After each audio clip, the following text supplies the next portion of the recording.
Wait a minute. He's Smash! He's in Smash! Are you serious? Are you serious? Oh my god! Oh my god. That's so good! Oh my god. Oh my god. What the fuck? Oh my god. That is so good. Dude! Oh. Looks like I gotta play Persona 5 now, huh? Alright, well, Smash Bros. Ultimate is out, and I've been having a lot of fun with it so far. I think the game has very little flaws, and overall, it's an amazing game. There are just so many characters to play, and I'm a bit overwhelmed every time I go to select one. But we know more characters are on the way, and I have some crazy predictions for some fighters that I think might be in as DLC. Most of them probably won't be because Nintendo is pretty unpredictable, but I will base my predictions off of some type of logic, I guess. And just to cut off a few possibilities, I'm gonna say that Spirit and Assist Trophies deconfirm DLC characters. It's not confirmed by Nintendo or anything, but unless there's another Smash ballot, it doesn't really make sense for Sakurai and his team to develop them in the first place.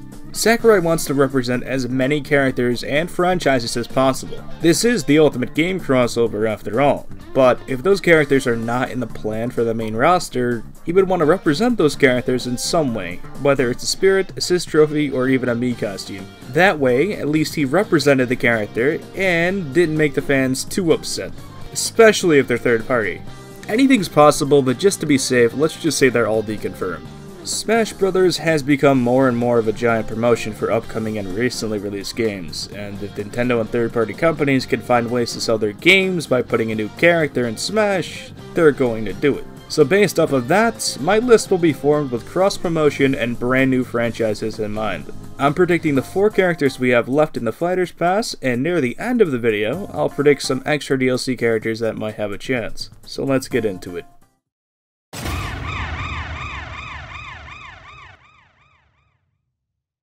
First character prediction is Scorpion from the Mortal Kombat series. Yeah, I think it's pretty likely for a Mortal Kombat rep to make it in as DLC. But why Scorpion? I mean, there's lots of iconic and well-known characters from the series like Raiden and Johnny Cage, but I do think Scorpion has the best chance. He is the cover mascot for most of the newer games, along with Sub-Zero. I also think Sub-Zero even has a chance, possibly as an Echo fighter. Yeah, I know that Sakurai said that Echoes would not be included in the Fighters Pass, but what if he surprised everyone with an extra character that comes with Scorpion? It's possible, but I'm just gonna stick to Scorpion for my overall prediction. Even if Sub-Zero's not an Echo fighter or a new character, he could be referenced as a skin, alternate costume, or even a spirit. You might think it's a stretch, but Mortal Kombat is one of the most iconic fighting game franchises ever, and it hasn't been represented in Smash at all. This is a game where we have Ryu and Ken, but not Heihachi because he's in Pac-Man's taunt. It's pretty good advertisement for both Nintendo and Warner Brothers. How so? Well, Mortal Kombat 11 was recently announced, and it is coming to the Switch. People might see that Scorpion's in Smash, and they might pick up the new Mortal Kombat game along with the Fighter Pass. Also, just imagine if they revealed Scorpion at EVO 2019 next year, which is, if you didn't know, a giant event for fighting games. And what if that announcement took place right after the Mortal Kombat 11 finals, and right before the Smash Bros. Ultimate tournament? I don't know about you, but that sounds pretty cool. Even last year at EVO 2018, Nintendo announced the Super Smash Bros. Direct, so yeah, anything could happen. Also, not like it matters because we have Joker and Cloud, but Scorpion appeared in a ton of Mortal Kombat games on Nintendo consoles, including the newest Mortal Kombat 11. The only problem with including him is the crazy fatalities. The finishers that all characters from Mortal Kombat pull off. These fatalities are really brutal, and are honestly the main selling point of all the Mortal Kombat games. If he was added, fatalities would probably be used as his final smash, but toned down just a bit to not be as violent. One of Scorpion's more iconic fatalities is just burning people to death, so I guess you could just do that. But yeah, Mortal Kombat representation just feels like something that will happen.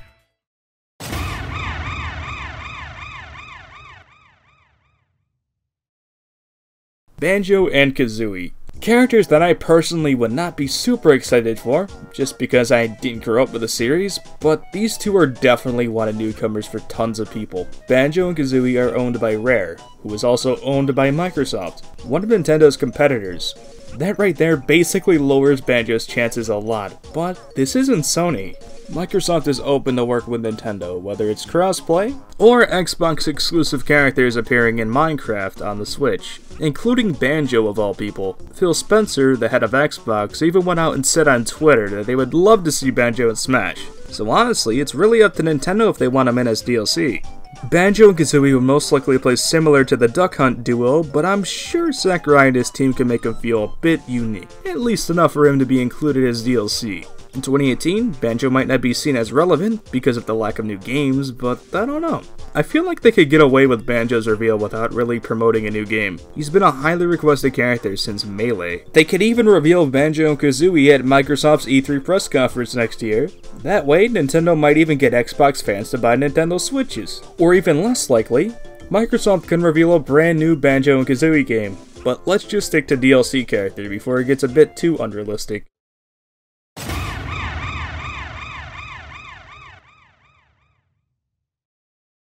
Next up is Dante from the Devil May Cry series. Alright, I'm gonna keep this one a little bit shorter because I've never played a DMC game in my life, so yeah. It's more of a niche franchise, but it's still relevant and popular enough to get people excited. The main reason why I believe Dante is getting in is because of Devil May Cry 5, which is coming out next year. Yeah, Devil May Cry 5's not coming to the Switch, and as a matter of fact, there has been no Devil May Cry games on Nintendo consoles in the past. But I do believe Nintendo's good relationship with Capcom is good enough. Capcom might even port Devil May Cry 5 to the Switch in the future, or at least port the original 4 games. But we have characters like Cloud and now Joker in Smash Bros. Characters that have only appeared on very small spin-off games in the 3DS and nothing else so far. Anything's possible, which is why I think Dante has a chance. Plus, it would be amazing to see Bayonetta, a game heavily inspired by the Devil May Cry series, go up against Dante in a one-on-one match. And I'm sure Nintendo knows that would make fans happy, which is why they will 100% show them both fight each other in a gameplay trailer or something. But yeah, Dante will be pretty cool. Only if Capcom made a new Beautiful Joe game. Then maybe one day I'll get my true dream character in Smash one day.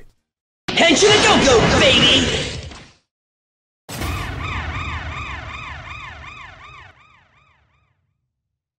Yes, of course, Sora is my last fighter prediction for the Fighters Pass. A character that is on almost everyone's character prediction list. But out of all of these characters, I think Sora is the least likely. Even if Kingdom Hearts 3 is coming out in a couple of weeks, and it would be great self-promotion, I think it's just a pinch too hard for Nintendo's legal team. Remember, Sora is a character that is not only owned by Square Enix, a very hard company to work with, but is also owned by Disney, which is gonna be tough. Now, not even just thinking of Sora, what if Sakurai wanted to use Mickey Mouse, Donald Duck, and Goofy in his moveset or even Final Smash? And then think about the music. We only have 2 songs from the Final Fantasy series, and that's just for Cloud. But I think after some crazy black magic, Sakurai, Nintendo, and whoever needs to get involved can pull it off, and just remember, if it gets announced, it would be nothing short of a miracle. I touched Kingdom Hearts for a few hours, but yeah, other than that, I have no idea what Sora would do because I don't know what he does. I'm not really going into the character's movesets anyways, but I thought I would just bring up that he could work like he did in Super Smash Flash 2, which is a fan game that includes Sora as a fighter. Super Smash Flash is actually the reason I know who Sora is, so if Nintendo took inspiration from that game, which is not likely, it would make me happy. I'm planning to play some Kingdom Hearts games in the future, but if he gets announced for Smash, I will go out of my way and play 1 all the way through. Just like I already started playing Persona 5 and put 30 hours into it after Joker was announced, while at the same time putting 70 hours in Smash Bros. Ultimate. Yeah, that's a lot of time, and is the main reason why I haven't made a video in almost 2 weeks now. But hey, still have 60 hours to go. Those are all of my predictions for the Fighters Pass. I didn't really go into the stages, music, or even the movesets, but instead, I have something else for the rest of the video. Extra DLC contents. No, not extra stages or Mii Fighter costumes, but I'm suggesting DLC characters separate from the Fighters Pass. Now, I don't want to sound greedy for more characters or anything, but it's just an idea I want to put out there. The way I imagine these DLC characters is similar to Piranha Plants. What do I mean by that? Well, we got Piranha Plant for free by purchasing Smash Bros. Ultimate early. I'm thinking Nintendo would also want to use that same tactic with selling their upcoming Switch games. You'll get the character for free if you buy a game early. However, just like the Piranha Plant, the DLC characters won't be available at launch, and will be released later on. It's a good way for Nintendo to sell more copies of their newer games and promote Smash Bros. While also keeping Smash Bros. Fresh with new content in the process. Obviously, you will be able to purchase the characters on the eShop as well, but if you want those characters for free, you have to buy the games. I do have some ideas that I'll go through a bit quickly, but just remember, I'm not predicting all of these. These are just some suggestions I have. First up is Poochy, from the Yoshi series. Yes, the dog. He would promote the upcoming game Yoshi's Crafted World, which mysteriously was delayed until 2019. But why do I think Poochy? Well, Yoshi has never had another character from a series in Smash Bros. He was introduced in Smash Bros. 64 and is still the only character from that game other than Captain Falcon that hasn't had at least one more rep. And Poochy? Well, he would make a great fit for a second character from the Yoshi series. He's always the one character that shows up to help you on your adventure. Not even Baby Mario is featured in all of the Yoshi platformers. But Poochy? He's always there. Nintendo's even promoting Poochy more and more as well. Poochy in Mario Odyssey, Poochy Amiibos, Poochy and Yoshi's Woolly World. He's got his name in the game. Yeah, it's a Wii U port, but still. In Smash Bros. Ultimate, only the Woolly Poochy shows up as a spirit, not even regular Poochy. There's a Woolly Yoshi, so that's kind of odd. But what other characters can we see as cross-promotion DLC? Well, I guess they could do Psylocke for Metroid, to promote Metroid Prime 4. I heard he was a really important villain in one of the Prime games, but I wouldn't know for sure because I never played one. He's mysteriously not a spirit in Smash Bros. Ultimate, so there's that as well.